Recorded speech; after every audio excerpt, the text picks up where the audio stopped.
This is such a pretty game. Hello, security you, and welcome back to Let's Play The Legend of Zelda Breath of the Wild. In today's video, it is time for us to open the final region in the game. Our destination is that tower off in the distance over there. So without further ado, whee! Press that button because that does something else in Tears of the Kingdom. I forgot that wasn't a thing in this game. Okay. No, I might like that probably wasn't even the proper button anyway. But anyway, now we'll be opening up the final region in the game. And I gotta say, the past couple years we've been doing this Let's Play, it has been bothering the heck out of me that we have not opened this tower up sooner. My mindset when playing out this Let's Play was that we would take the regions one at a time. It did not take into account the fact that it was going to bother me so much that one region wasn't open yet. I'm going to say that right now. Future Gator, if you plan on another Let's Play like this, maybe rethink that. But anyway, yeah, there's an enemy base over there if you want to deal with it. There's probably some good rewards there, but I don't particularly care about that right now, so we're going to be going over this way instead. Ooh, this thing. Die, barrel! That's what you get for not being a box. I get distracted easily. Ah, it's a boulder! The boulder is conflicted. The boulder is over its conflicted feelings and is now ready to bury you in a rocket launch. I feel like I say that way too often in the Korok episodes.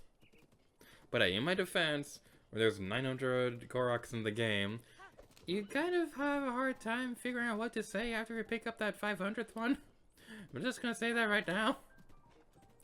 But anyway, yeah, our next tower is gonna be located off over there, and I gotta say, we've seen some pretty cool regions in the game. There have been some great ones, there have been some not so great ones. I gotta say, I think the Pharaoh region probably is my least favorite in the game. Simply just because of the fact that it's always raining over there, and that's a little bit annoying. But we've seen some great ones too, such as the Great Plateau being a fantastic tutorial for this place. And I think the Linear region is just a pretty cool one in general. And the Wasteland is awesome. But I gotta say, in terms of visual design, the Hebra region might very well be my favorite in the entire game. Because I've always loved how snow regions look in Zelda games. Because, like Snow Peak Ruins in Twilight Princess, for example, that place probably is the coolest part of that entire game. No pun intended. But when we saw the art style for Zelda U back in E3 2014, I was super excited to see what the snow region was going to look like. Because I just knew, in this art style, it was going to look amazing. It does not disappoint. We've seen a little bit of it here and there with... can I not climb on this? Okay. I'm trying not to get on here with the revised scale, just in case if you're watching along and that you don't have that yet. We also don't have fire arrows. This might be a little bit of a predicament. We could also just stand here like this and let it slowly melt.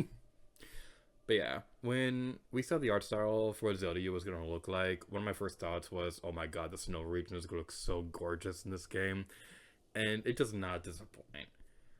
I will say, the Hebra region, when you play it through it the first time, it is going to give the impression of, wow, this is a lot of empty space. There's not a whole lot to do here. But there's an insane amount of shrines in this place. And the Koroks... yeah, there's a lot of Koroks in this area. That's probably going to be one of the longer videos in the playlist. But yeah, that's something that's going to be pretty interesting. This is taking forever. There's probably a speedrun category doing this, honestly. I found out recently that Twilight Princess has a speedrun category where you complete the game with the least amount of items, even if it takes longer to beat the game. And apparently one of the strategies for that is to have Link do that animation where he opens up a treasure chest and shows the item to the camera. Because apparently they're missing a frame,